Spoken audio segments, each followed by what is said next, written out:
COVID-19 has been a game changer for many, but not the Valdosta State cheerleading team. Despite the circumstances, nothing will get in their way.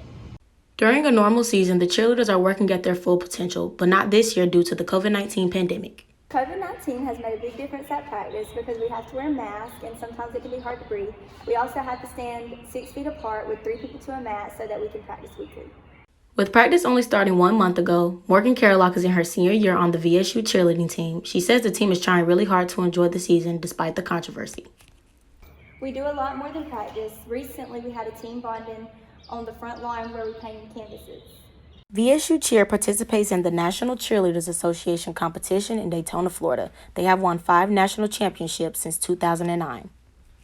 We are hoping that everyone stays safe so that we're able to enjoy the competition because some people are seniors like me and it'll be our last year cheering.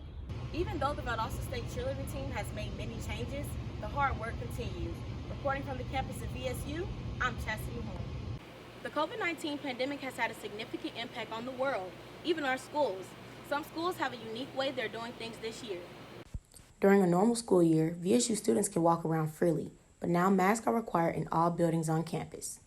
I agree that masks should be worn on campus because if no one wears a mask, then we'll all be sick. Since school has started back, students have had to learn to social distance and still get their education at the same time. I try my best to stay out of the way of big crowds, keep my mask on, I keep hand sanitizer on me, and I wash my hands daily. If a student receives a positive test result, they are given instructions on what to do. The time that I went to the health center, they just made us sit in the lobby. You had to have a mask before you come in, and they make you take a squirt of hand sanitizer at the desk.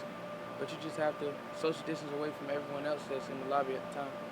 VSU keeps track of the new COVID-19 cases, which is updated weekly. I feel like it's great because it is essential to know how many cases are on campus. If a student becomes sick, they have access to the health center, but there are procedures to follow upon arrival. We have 2 options. Our first option, we can either go home for 2 weeks, 14 days, or we can go to the quarantine dorms and quarantine for 14 days.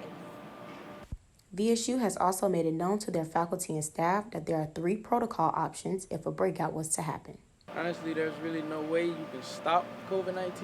You can just try your best to prevent it from happening to you, but there's no way we can just make COVID-19 go away. We have to wait, and it'll gradually, over time, go away.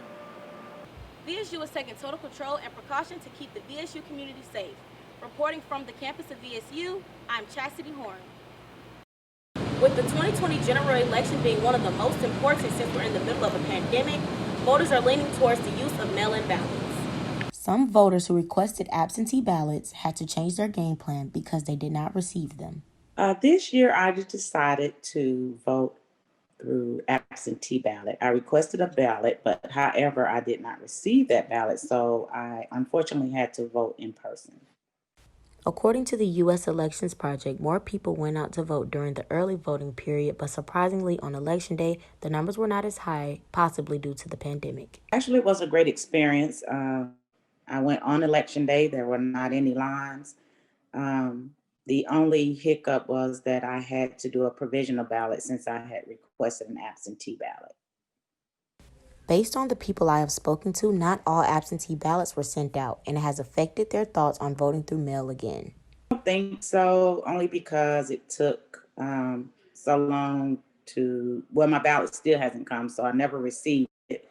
And secondly, I was not very comfortable with doing the provisional ballot. So the next election, I think I'm just going to do early voting. Elections in the state of Georgia are not over yet. Most election officials are preparing for the runoff election on January 5th. Voters I have spoken with say absentee ballots were very effective during the 2020 election, despite the unprecedented challenges. Reporting from the campus of VSU, I'm Chastity Horn.